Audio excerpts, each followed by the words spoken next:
Hi பசங்களா, வேல் function இப்போ தான் முடிஞ்சது. ஸோ எல்லா டாப்பர்ஸு ஆல் இந்தியா லெவலில் ரேங்க் எடுத்த பசங்க எல்லாருமே இப்போ தான் ஜஸ்ட் லெஃப்ட். நேற்று வந்து பார்த்தீங்க அப்படின்னா நம்ம வேல் ஃபங்க்ஷன் வந்து லைவ் டெலிகாஸ்ட் ஆகிட்டு இருக்கும்போது நாங்கள் நடுவில் அது இன்டர்நெட் ப்ராப்ளம்ஸ் எல்லாம் அப்புறம் கட் ஆகிடுச்சு. இன்றைக்கி ஆனால் அதோடைய சூப்பரான ஒரு எடிட்டட் வெர்ஷன் வரும். என்னை கேட்டால இந்த வீடியோவை உங்கள் பேரண்ட்ஸ் எல்லாரையுமே பார்க்க சொல்லுங்கள், சரிங்களா?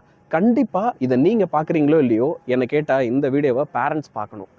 ஒவ்வொரு ஸ்டூடெண்ட்டும் அவங்க எப்படி அச்சீவ் பண்ணாங்க, அதுக்கு பேரண்ட்ஸ் என்னென்ன செஞ்சாங்க. ஒருத்தர் ஜேஇயில் ஆல் இந்தியா லெவலில் ரேங்க் எடுக்கணும், நீட்டில் ஆல் இந்தியா லெவலில் ரேங்க் எடுக்கணும், அவங்க ஆசைப்பட்ட காலேஜில் படிக்கணும் அப்படின்னா அதுக்கு நீங்கள் என்னென்னலாம் பண்ண வேண்டியிருக்கும் அப்படின்றத ரொம்ப அழகாக பேரண்ட்ஸ் பேசியிருக்காங்க.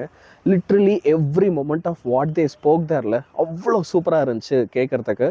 எனக்கே இதில் நிறைய புதுசாக இருந்துச்சு, நானே நிறையா கற்றுக்கிட்டேன். ஸோ செம்ம இன்ட்ரெஸ்டிங்காக இருக்க போது ஒருத்தர் கூட இதை மிஸ் பண்ணாமல் லைவாக வரும்போது பார்த்துருங்க, சரிங்களா?